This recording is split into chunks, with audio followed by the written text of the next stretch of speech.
நிறைவேற்றப்பட்டு அமலுக்கு வந்துவிட்டது என்கின்ற ஒரு பூச்சாண்டி காட்டக்கூடிய ஒரு வேலையை ஒன்றிய அரசு தொடர்ந்து செய்து கொண்டிருக்கிறது.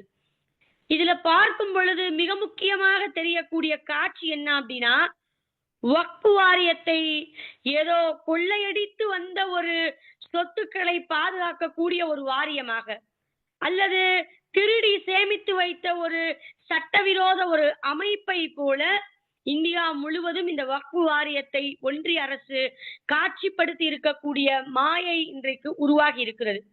அதுக்கெல்லாம் இஸ்லாமிய சமூகம் பதில் சொல்ல வேண்டிய ஒரு கட்டாயத்தில் இன்றைக்கு நாம் எல்லோரும் இருக்கிறோம்.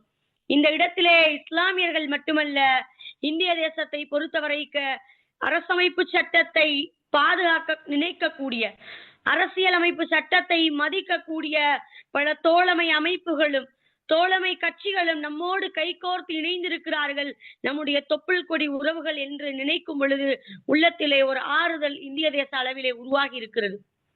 அல்ஹம்துலில்லாஹ். இந்த வக்ஃப் விழிப்புணர்வை இஸ்லாமிய சமூகம் முதல்ல பெற வேண்டும். ஏன்னா வக்ஃப் வாரிய திருத்த சட்டத்துக்கு எதிரான ஒரு ஆர்ப்பாட்டம் அப்படின்னு அறிவிச்ச உடனேயே அங்க போய் நின்று என்ன காரணத்துக்காக போராடுகிறோம், இந்த சட்டத்தை ஏன் போட்டான், இந்த சட்டத்தினுடைய அவசியம் என்ன, இதை பற்றிய ஒரு அறிவு என்ன நம்ம கிட்ட இருக்குது அப்படின்னு கேட்டா பல இஸ்லாமியர்கள் கிட்ட கிடையாது. கூப்பிட்டாங்க, நாங்க வந்து நின்றோம் என்று சொல்லக்கூடிய காட்சி இன்றைக்கு பல இடங்களில் உருவாகி இருக்கக்கூடிய காட்சி. வக்ஃபினுடைய ஆரம்ப நிலை என்னன்னு தெரியல, வக்ஃபுனா என்னன்னு தெரியல, எதுவெல்லாம் வக்ஃப் என்று தெரியாத அளவுக்கான ஒரு கூட்டம் நம்முடைய சமூகத்திலும் இருக்கிறார்கள் என்பது ஒரு வேதனையான ஒரு விஷயமாக இருக்கிறது. இந்த இஸ்லாமிய மார்க்கத்தை பொறுத்தவரைக்கு அல்லாஹுவிற்கு அடிபணிந்து வாழக்கூடிய, அல்லாஹ் சொன்ன கட்டளைகள் அத்துணையும் தன்னுடைய வாழ்க்கையிலே செயல்படுத்தக்கூடிய ஒரு அழகிய மார்க்கம் இஸ்லாமிய மார்க்கம். நீ எனக்கு 5 வேளை தொழுகை மட்டும் செய்தால் போதும், என்னுடைய வணக்க வழிபாடுகளை மட்டும் செய்தால் போதும் என்று நம்மை படைத்த ரப்புல் ஆலமீன் எந்த ஒரு இடத்திலும் தன்னை மட்டும் முன்னிலைப்படுத்தி பேசவில்லை. தான் படைத்த தன்னோடு இருக்கக்கூடிய எல்லா நற்பண்புகளையும் நம்மை படைத்த ரப்புல் ஆலமீன் பேசுகிறான். அப்படிப்பட்ட இஸ்லாமிய மார்க்கத்துல அல்லாஹ் தர்மத்திற்கு என்று ஒரு அந்தஸ்தை வைத்திருக்கிறான். தர்மம் செய்பவர்களுக்கு என்று ஒரு அழகிய கூலியை அல்லாஹ் வைத்திருக்கிறான். அது இஸ்லாமிய சமூகத்துக்கு மட்டும் கிடைத்த ஒரு அளப்பரிய ஒரு அருட்கொடை. தர்மம் செய்வது அப்படின்றது நிஹ்மத்தாக ஏன் பார்க்கிறோம் என்றால், தர்மம் செய்யும் பொழுது கிடைக்கக்கூடிய நன்மை அது மறுமை வரைக்க தொடரக்கூடிய ஆகப்பெரிய நன்மையினுடைய லிஸ்ட்ல போய் சேருது. இந்த தர்மத்தையும் இந்த ஈகை குணத்தையும் இஸ்லாம் பல விதங்களிலே பிரிக்கிறது.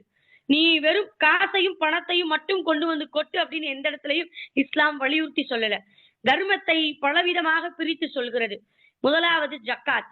நீங்க ஜக்காத் கொடுங்க, உங்களுடைய நீங்கள் சேர்த்து வைத்த சொத்திலிருந்து கட்டாயமாக நீங்கள் ஏழை எளிய மக்களுக்கு இத்தனை சதவீதம் கொடுக்க வேண்டும் என்கின்ற கணக்கீடை ஜக்காத்தை இஸ்லாம் கடமையாக்குகிறது. அடுத்து சதக்காவை பற்றி பேசுகிறது. உங்களால் முடிந்த ஒரு செல்வத்தை, உங்களால் முடிந்த ஒரு அன்பளிப்புகளை, உங்களால் முடிந்த நல்ல வார்த்தைகளை, உங்களால் முடிந்த சிறிய உதவிகளை கொண்டு நீங்கள் தர்மம் செய்யலாம்.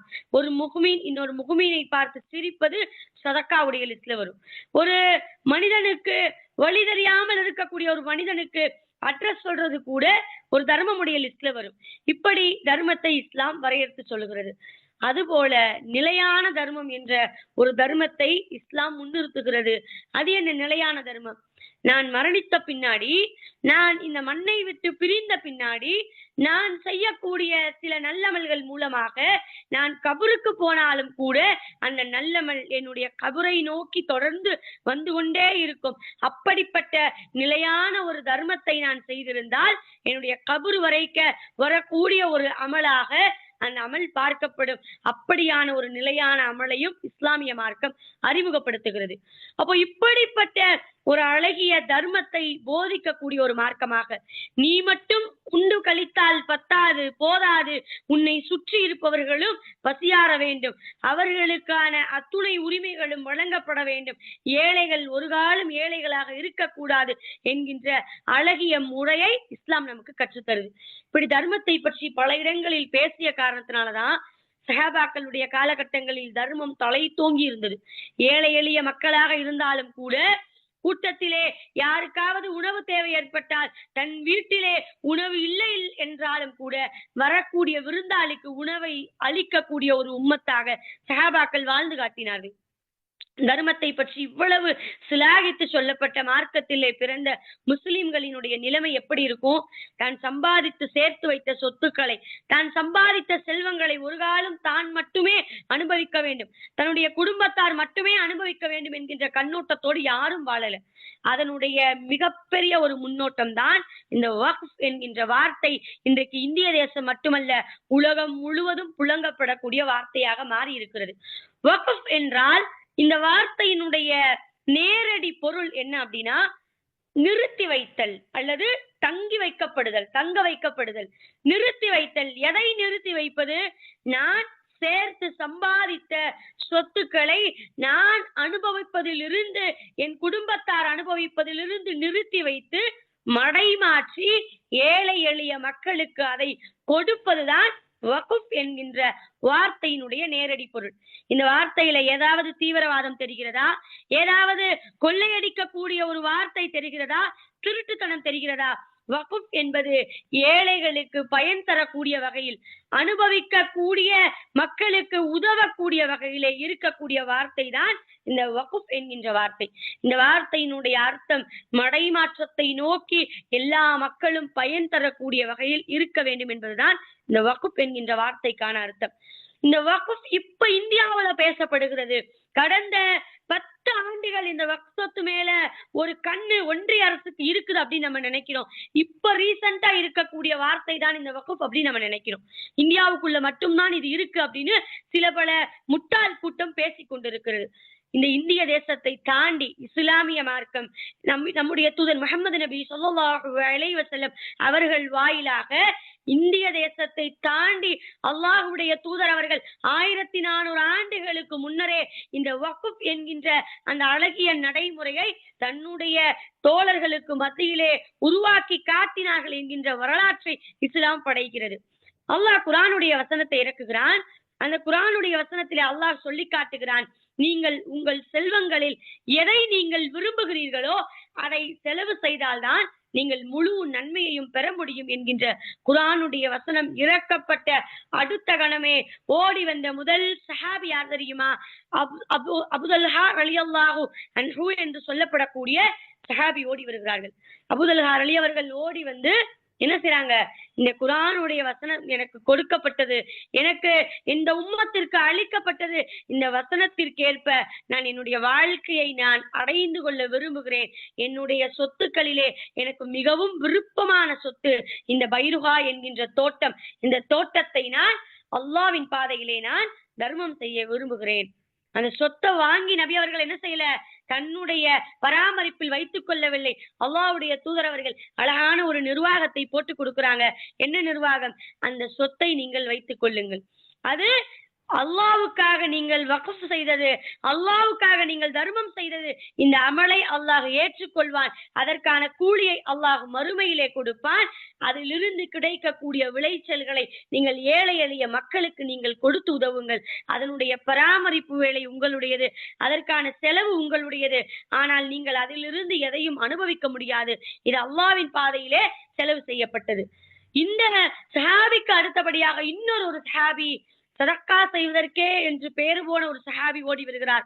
உமர் ரலியல்லாஹு அன்ஹு அவர்கள் அல்லாஹ்வுடைய தூதர்ட்ட வந்து கேட்கிறாரு, என்னிடத்திலே இருக்கக்கூடிய சொத்துக்களிலே மிக பெருமதியான ஒரு சொத்து, கைஃபர் போரிலே எனக்கு கிடைத்த ஒரு அழகான ஒரு சொத்து என்கிட்ட இருக்குது. அதை நான் என்ன செய்யணும்னு கேக்குறாங்க. அல்லாஹ்வுடைய தூதர்கிட்ட நான் என்ன செய்யணும்னு கேக்குறாங்க. கேட்டுட்டு நபி அவர்கள் பதில் சொல்றாங்க, அந்த சொத்தை நீங்கள் வைத்திருங்கள், அதனுடைய அசலை நீங்கள் வைத்திருங்கள், அதிலிருந்து கிடைக்கக்கூடிய சம்பாத்தியத்தை, அதிலிருந்து கிடைக்கக்கூடிய வெகுமதியை நீங்கள் ஏழை எளிய மக்களுக்கு கொடுங்க. அது உங்களுக்கு உரிமையாகாது, உங்களுடைய குடும்பத்தாருக்கு உரிமையாகாது, அதனுடைய அசல் மட்டும்தான் உங்க கையில இருக்கும் என்கின்ற அழகான ஒரு மேனேஜ்மெண்ட்டை அல்லாஹ்வுடைய தூதர் அவர்கள் போட்டு கொடுக்கிறாங்க. இதற்கு முன்பாகவே உஸ்மான் ரலியல்லாஹு அன்ஹு என்று சொல்லப்படக்கூடிய இன்னும் ஒரு சஹாபி, அல்லாஹ்வுடைய தூதர் அவர்களினுடைய வார்த்தைகளை எல்லா நேரத்திலும் வாழ்ந்து காட்டிய ஒரு சஹாபி, அவர்களினுடைய வாழ்க்கையிலே பெரும் செல்வந்தராக இருந்தாலும் கூட என் ரப்பை அடைவதற்கு நான் எதை கொடுத்து வேண்டுமானாலும் என் ரப்பை அடைவேன் என்கின்ற அழகான ஒரு வாழ்வியலை கொண்ட ஒரு சஹாபி, மக்காவிலிருந்து மதீனா நோக்கி மஹாஜிர்கள் ஹிஜ்ரத் செஞ்சு வர்றாங்க. அப்படி வந்த அந்த காலகட்டங்களில மக்காவுல அவர்களுடைய வாழ்க்கை வேறு விதமாக இருக்குது. அழகான ஒரு சூழலோடு வாழ்ந்திருக்கிறாங்க. அவர்கள் குடிக்கக்கூடிய தண்ணீர் ஜம்ஜம் தண்ணீர் என்று சொல்லக்கூடிய நீராக இருந்தது. ஆனா மதீனாவுக்கு வந்த அந்த காலகட்டங்களிலே நீர், குடிக்கக்கூடிய நீர் கிடைப்பது அரிதான ஒன்னாக இருக்கக்கூடிய சூழல்ல தண்ணீரை விலை கொடுத்து வாங்கக்கூடிய ஒரு காலகட்டமாக அது இருந்துச்சு. எல்லா தண்ணீரும் வேற வேற விதமா இருக்குது. ஆனா ஒரு கிணற்றிலிருந்து மற்றும் கிடைக்கக்கூடிய தண்ணீர் ஏறக்குறைய மக்காவில் அருந்திய நீரை போல இருக்குது. அந்த நீரை பார்த்து விட்டு அந்த நீரை வாங்கலாம் என்று அங்க இருக்கக்கூடிய மக்கள் நினைக்கிறார்கள். ஆனால் அந்த நீர், அந்த கிணறு ரூமத் அல் கிஃபாரி என்று சொல்லக்கூடிய ஒரு யூதனுக்கு சொந்தமான ஒரு கிணறாக இருக்குது. அந்த கிணறை பற்றி சொல்ல வேண்டும் என்றால் ரூமா கிணறு என்று சொல்வார்கள். அந்த கிணறு அந்த யூதனுக்கு சொந்தமாக இருக்கிறது. அப்போ அல்லாஹ்வுடைய தூதர் அவர்கள் யோசிக்கிறாங்க, அதிகமான விலை வைத்து அந்த யூதன் விற்கிறான் அந்த தண்ணீரை. அப்படி விற்கக்கூடிய அந்த தண்ணீரை மக்கள் வாங்கி குடிக்க முடியல, என்ன செய்யலாம்னு நபி அவர்கள் யோசிக்கிறாங்க. மதீனாவுக்கு வந்த புதுசு நபி அவர்கள் சொல்றாங்க, யார் அந்த கிணறை விலை